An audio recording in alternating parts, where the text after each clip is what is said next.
This is Worldwide Classic. I'm Southside Trey. Let's get straight to it. I told y'all last week somebody in WWE watches this show. And I could give y'all at least 20 reasons off the top of my head why that's a fact. But how about we start Saturday night at Backlash when John Cena came to the ring looking like Pee Wee Herman and made the announcement that WWE will now have an event entitled the John Cena Classic. So let's just stop and start right there. The John Cena Classic. I don't believe in coincidence, and you shouldn't either. Now I get that in NXT there was an event called the Dusty Classic.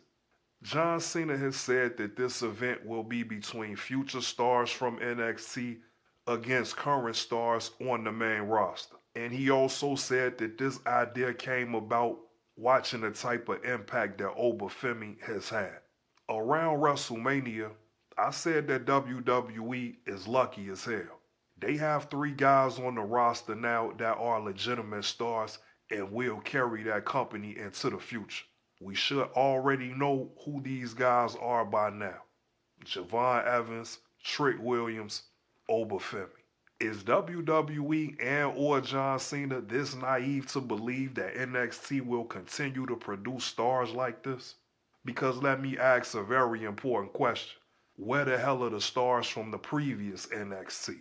Let's not forget that the company just shipped one of those guys off a couple of weeks ago. And of course, I'm talking about Aleister Black. Correct me if I'm wrong as a wrestling fan, but wasn't Aleister Black one of the most promising prospects from NXT? Did I miss something along the way? And let's just say by some off chance I'm wrong. What about Adam Cole? What about Johnny Gargano? What about Shinsuke Nakamura? Samoa Joe was one of the last AEW champions. He's never been a WWE champion.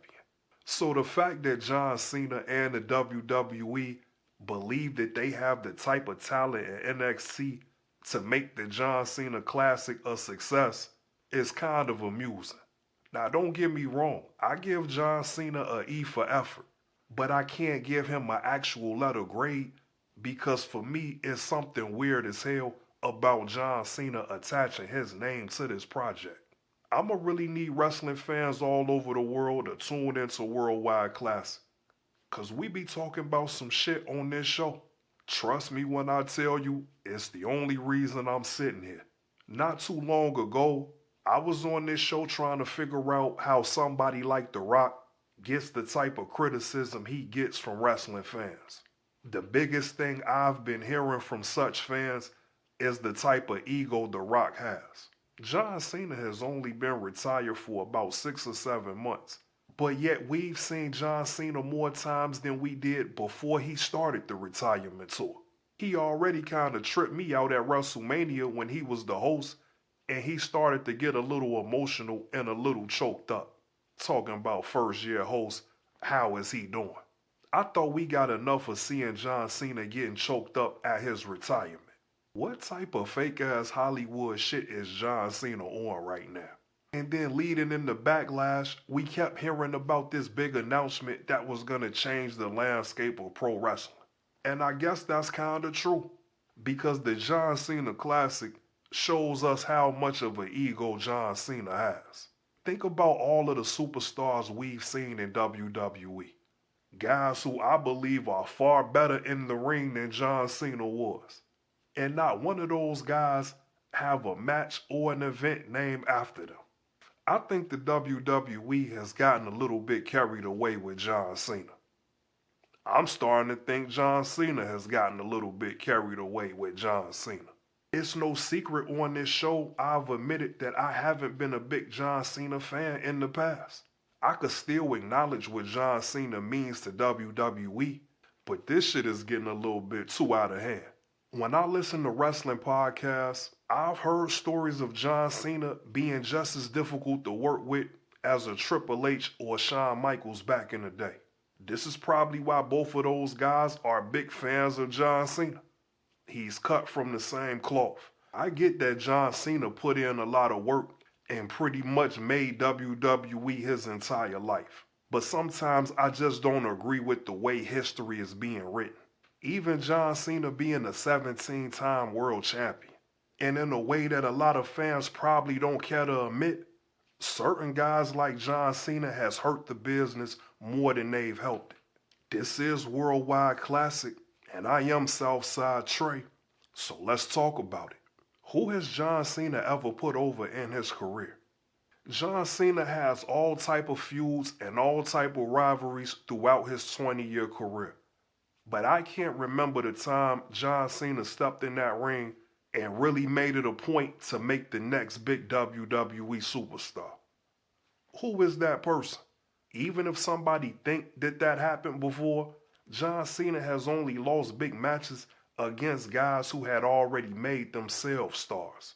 Daniel Bryan is a prime example of that. The Yes movement was already in full effect when Daniel Bryan beat John Cena at SummerSlam. People talk about Batista being one of the best wrestlers turned actors, and he almost had to be, because John Cena wasn't going to let Batista be the man in WWE. And that's why we never saw John Cena lose to Batista in a big match. Now that I think about it, I kind of talked about this topic before. When I named people like Bray Wyatt, I named a group like the Nexus, I named Hall of Famers like Edge, forgotten heroes like The Big Show, and it never sat right with me how John Cena gave the AA to Bronson Reed when Bronson Reed was trying to set the right tone for his career. A lot of people thought I was overreacting. But what the hell has Bronson Reed done since that time? It's kinda apropos that Gunther was the one to retire John Cena. Because now they call Gunther the career killer. But if y'all want to join me in complete honesty, that's a name John Cena should have had first. Even through this retirement tour with John Cena, that was my biggest problem with the type of opponents John Cena had. The very thing that John Cena is trying to accomplish with the John Cena Classic is what John Cena could have accomplished during the John Cena retirement tour. Why didn't John Cena have a match with anybody from NXT? And maybe he did show up a time or two, but it wasn't anything impactful. And let's not forget about those three names that I mentioned. The three guys WWE just won the lottery with. Javon Evans, Trick Williams, Obafemi. Why didn't John Cena get his ass in the ring with one of those guys? But now he wants to come out here as some type of ambassador to the sport, and Cena selling this dream of putting the spotlight on the future talent. John Cena has had 20 years to make the John Cena Classic a reality on his own watch. If John Cena is so adamant about putting over NXT talent, why didn't John Cena put over any NXT talent? He sat there at Backlash talking about what Obafemi had accomplished. Why didn't John Cena contribute to Obafemi's story? As big as that WrestleMania match was with Brock Lesnar, any match with Obafemi and John Cena would have been just as important. It damn sure would have been more important than John Cena versus Gunther for the retirement. Meanwhile, I'm seeing my guys from the Shield show up and show out every week and put over these young guys. That's basically what Backlash was. All John Cena's bullshit aside, Seth Rollins and Roman Reigns showed up for Bron Breakker and Jacob Fatu. Because next, let's even look at this dumbass event, the John Cena Classic. Maybe I need to go back and watch Backlash again. But I'm still kinda unclear on what the hell is even going on. Maybe it's some type of tournament and John Cena is basically saying the fans will decide who will be the John Cena Classic champion. Doesn't matter who wins the match, the fans are gonna decide who wins. So I wanna ask y'all again, is this just a coincidence that I'm coming up with all of these good ass ideas and then shortly after we're actually seeing it happen in WWE? That's when I sat here and I introduced the WrestleMania MVP. And with this idea, the fans will vote and decide who was the MVP for WrestleMania.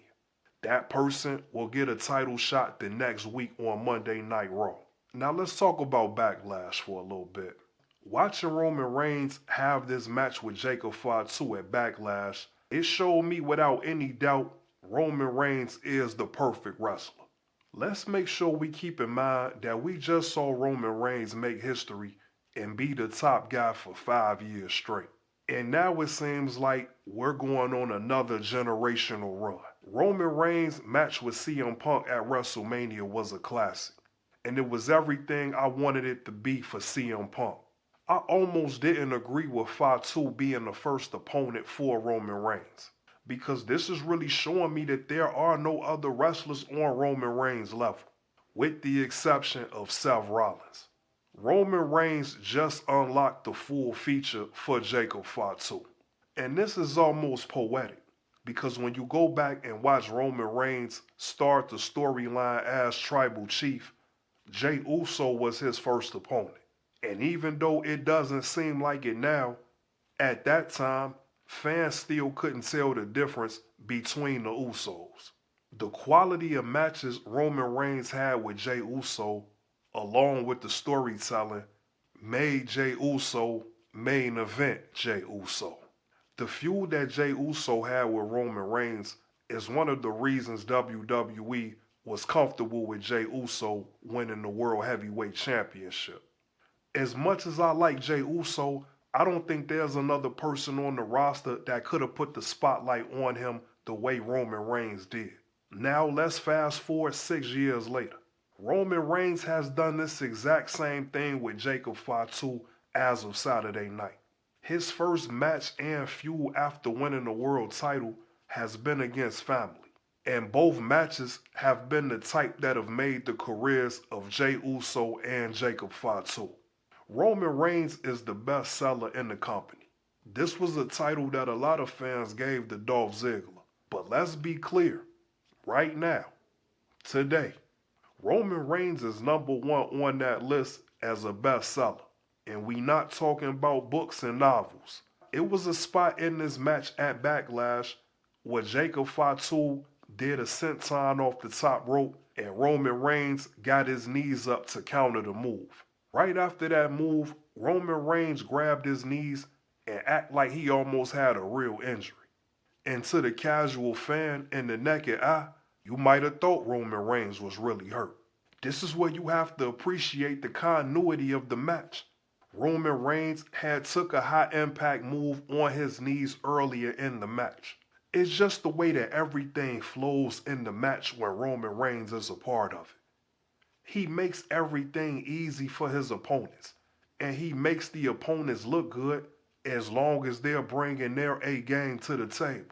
It's been times when Roman Reigns is in the ring with other wrestlers, and they hit Roman with a high impact move, and you will see Roman Reigns laying on the mat like he was in a coma. As much as fans acknowledge Roman Reigns, I still think he doesn't get enough credit for all of the small details in his storytelling. Like I mentioned earlier, this same thing happened 6 years ago during the pandemic. Let's think about that too as I make this point. We're talking about a time where there were no fans in the arena. And in one of the most complex periods in pro wrestling, Roman Reigns had 2 matches with Jey Uso that put Jey Uso on the map. In that segment earlier, I stated that I don't remember a time John Cena went out his way to put over any new star in this company. Meanwhile, as of present day, Roman Reigns has just done this very thing 3 nights ago. Something that we're about to see Roman Reigns do the entire time he has the world title. This is the reason why Roman Reigns is the World Heavyweight Champion. Because as much as this company wants to make it seem like it revolves around guys like Triple H and John Cena, I could argue the fact that neither one of those guys are half as good as Roman Reigns is. And that's because from what I've seen over the past few years and what I've just saw from his last 2 matches, Roman Reigns is a perfect wrestler. Last week, I did everything in my power to give Bron Breakker some type of credit. Because to his credit, he has improved in certain ways. But at this stage, he has to be improved. Enough time has passed and the grace period has to be over. Since he's returned from the injury, I've seen a lot of positive things. That was until Backlash. Things were kinda going okay in this match with Bron Breakker and Seth Rollins. That was until Bron Breakker jumped his ass up on the top rope and tried to give Seth Rollins a Frankensteiner and botched the move again. And this gave me a flashback to when Bron Breakker did the same thing and pretty much ended up in the damn hospital. This is almost like when LA Knight keeps jumping his ass on the top rope. Stop jumping y'all ass up there. Y'all are not luchadors or in the cruiserweight division.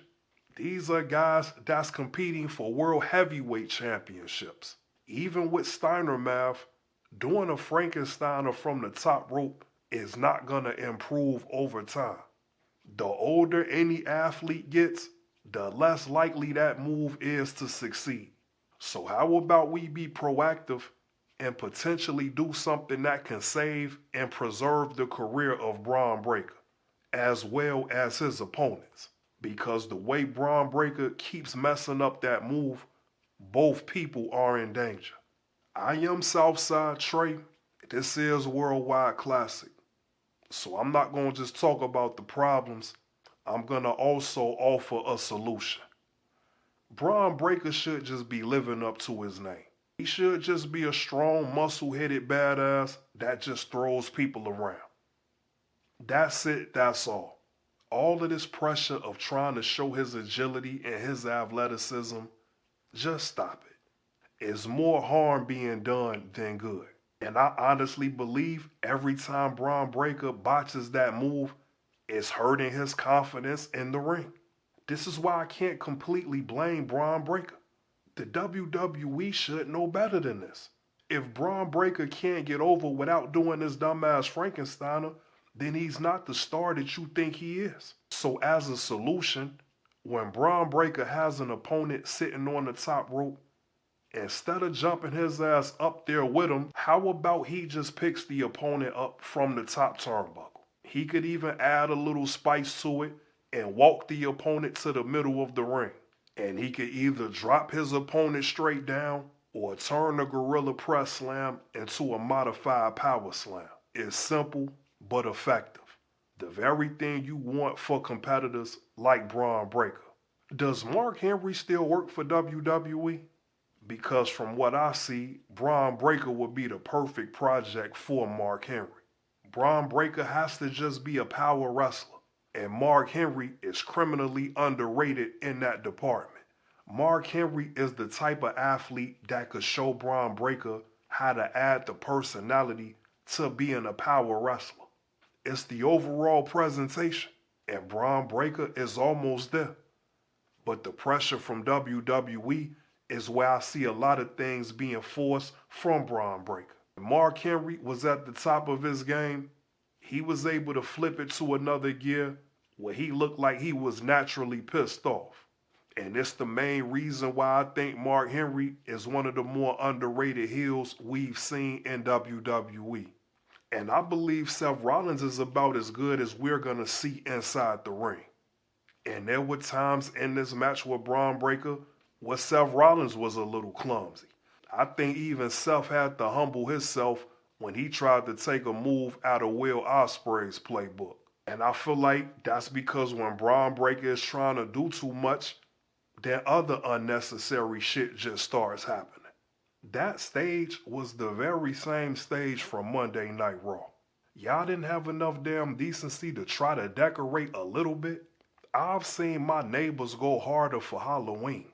I've honest to God seen more Christmas decorations that was more inspiring than the stage for Backlash. I'm a fan of the stage having some damn sense. Because my philosophy has always been, if the stage is good, then I know that the show is gonna be good. The stage for Backlash was on some bullshit, and Roman Reigns and Seth Rollins was the only reason that the show is successful. But with that said, it's time for another trip down memory lane. This is Worldwide Classic. I'm Southside Trey. For today's episode and the main event, I want to ask another question. Who really started the Attitude Era?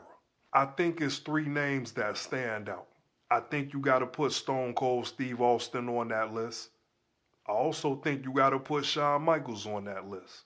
Let's just make sure that we put Bret Hart at the top of that list. I guess this is an important topic for me because these type of things matter in wrestling history. Sometimes I've actually heard people say that Bret Hart is overrated. Now, as a wrestling fan, I don't know what the hell those type of people are even talking about. Maybe it's because for a lot of people, Bret Hart is viewed as being a little bit bitter because whenever you see Bret Hart, he's treating the shit out of all of his former peers. But one thing has absolutely nothing to do with the other. So let's just get straight to it. I think some fans feel like Stone Cold started the Attitude Era because of his speech at the King of the Ring, when he first told the fans what Austin 316 stands for. But when you really pay close attention to WWE in the mid-90s, Bret Hart was a part of every major event in WWE. I guess I'm going to say it like this. If we talk about Stone Cold, we talk about Shawn Michaels, even if we talk about Vince McMahon, Bret Hart helped make the career of all three of those guys. One of the greatest matches of all times, and probably the best match from Stone Cold, was the I Quit match at WrestleMania 13. That was such a big moment for Stone Cold, you almost forget that he lost the match. The reason why people considered that one of the greatest matches of all times is because no other wrestler told a better story in the ring. I'm talking about Bret Hart at this point. He was the veteran in that match. So it was his match to call. Even behind the scenes, we heard the story about Bret Hart suggesting that it be blood added to the match. This is an important detail, especially when you hear that Vince McMahon didn't want blood included. And we could argue that that was the ingredient to help make Stone Cold the star that he is. That image of Stone Cold bleeding out and eventually passing out to the sharpshooter was an image that was a flagship for the company. Things that changed so much for so long, it's easy to forget that. But I remember it just like it was yesterday, how that very image is really what defined WWE at the time. How about everything Bret Hart did with Shawn Michaels ever since WrestleMania 12? As great as Shawn Michaels is, and he's one of the GOATs, I can make the argument that without Bret Hart, Shawn Michaels wouldn't have had a legitimate title run. In my eyes, it wouldn't have been certified and it wouldn't have been verified. Because when HBK first won the title, it's one of the few title reigns where I remember almost every opponent Shawn Michaels had after winning the title. We talking about matches with Diesel, British Bulldog, Mankind, Vader, and Psycho Sid. And even though those are all Hall of Famers that I just named, none of them gave Shawn Michaels the credibility like Bret Hart. And when you really think about it, how the hell would they have been able to do that? None of the guys that I mentioned were WWE champions up until that time. Maybe Psycho Sid was a champion before, but I definitely remember him ending that reign for Shawn Michaels. And we saw how that played out in the main event of WrestleMania 13, when Psycho Sid and Undertaker probably had one of the worst main events we've seen at that event. Kinda ironic that at that same WrestleMania, Bret Hart arguably had the best match we've ever seen as wrestling fans. I kinda want to get into the topic of who's the best in-ring performer as well. Right now, we're talking about who started the Attitude Era. And I'm saying that is Bret Hart. But if I talk about who's the best in-ring performer, it's the same guy. So now this got me thinking back to that comment where somebody said Bret Hart was overrated. Are these type of people out of their damn mind? Or do they just find reasons to rebel? Bret Hart was a true artist in the ring. And before WWE got so fixated on wrestlers doing the same routines and the same moves for every match, Bret Hart continued to switch it up and bring something new to the table every time. He's one of the greatest technical wrestlers, and he could also be a brawler. And that was the exact story being told at WrestleMania 13. He was giving you the best of both worlds. And then he got on some Aladdin and Princess Jasmine shit and gave us a whole new world, which turned out to be the Attitude Era. Because probably the most pivotal moment of that Bret Hart-Shawn Michaels feud was the Montreal Screwjob. This is a moment in time that's pretty much the creation of the Attitude Era. When you really go back and put everything into perspective, that was the day that we saw WWE change. The biggest adjustment that was made was Vince McMahon became one of the best heels in the company. Mr. McMahon becomes one of the greatest heels because of what he did to Bret Hart at that Survivor Series. But let's think about before we even got to Montreal. When Bret Hart lost the title match against Psycho Sid right before WrestleMania 13, Bret Hart threw a temper tantrum and he started to destroy the announce table, all the while cursing out Vince McMahon. Bret been on this type of bullshit, and this is something that's very underrated in Bret Hart's career. Bret Hart had several run-ins with Vince McMahon on screen. Bret Hart ran with the idea and made it international, and pretty much made it Canada versus the USA. So before you had CM Punk fans go crazy when he showed up in Chicago, you had Canadian fans boo wrestlers out of the building on behalf of Bret Hart. And apparently the smoke that Bret Hart had for Vince McMahon on screen was very real. Because when Vince played Bret Hart in Montreal, Bret Hart went and got up with Vince McMahon and knocked his ass out. So not only did Bret Hart usher us into the Attitude Era, he whooped Vince McMahon's ass to do it. Think about all of the fans that have been pissed with Vince McMahon over the years for creative decisions as well as other things. Think about allegations that Vince McMahon is really facing and potential victims that have suffered at the hands of Vince McMahon. Bret Hart took matters into his own hands. And when you look at the progression of the things Vince McMahon has done in WWE, I could argue the fact that Bret Hart whooped Vince McMahon's ass so good, we got the best run of WWE that we've seen even till this day. All of that shit with Shawn Michaels and DX, we can't say that that started the Attitude Era. To me, DX was just a panic response to what WCW was doing with the NWO. Before we got all of these alphabets, these guys were already a clique. So Vince McMahon just did some simple math. Two guys left the company and started a group with the rival, so he took the other two guys and started his own group. And even in Vince McMahon's mind, he thought that DX was bringing the attitude for WWE. And I don't care what nobody says. DX was just a bunch of juvenile and childish shit. And the moment Shawn Michaels left that group, we saw that. Bret Hart kick-started the Attitude Era, and it blew up more when Bret Hart left the company. Even though Bret Hart was gone, the tone of what Vince McMahon did was still a black cloud over WWE.